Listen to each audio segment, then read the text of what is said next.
assez dangereux, on va attendre le feu vert pour traverser calmement. Oh, ce n'est pas grave.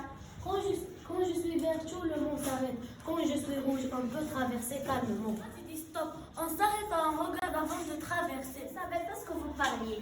Bonjour les enfants. La route n'est pas un jeu. Marwa, sais-tu pourquoi il faut respecter les codes de la route? Oui, bien sûr, pour éviter les accidents et rester en sécurité. Exactement.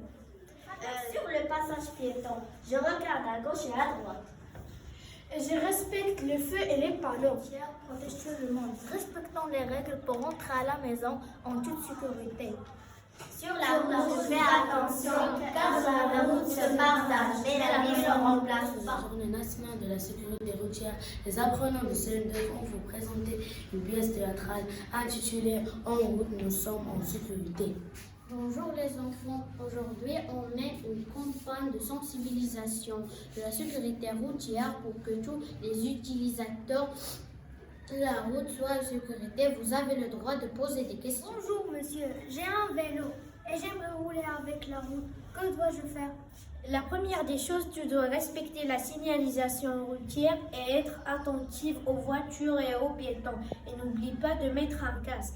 Que signifient les panneaux rouges triangulaires? Ils annoncent un danger. L'automobiliste doit ralentir ou s'arrêter. Faut-il faire quand on trouve un panneau cerclé de rouge et il est décrit par un chiffre, par exemple 60? Ce panneau annonce une limitation de vitesse. Il est interdit de dépasser les 60 km par heure.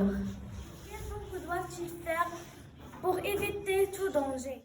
C'est quand le feu est rouge sur le passage piéton, mais avant ça, il faut bien vérifier qu'il n'y a aucune voiture car il y a des conducteurs imprudents. Il n'y a pas de feu tricolore, comment doivent-ils traverser? Regardez à gauche, à droite, de nouveau à gauche avant de s'engager, surtout qu'il évite de traverser entre deux véhicules.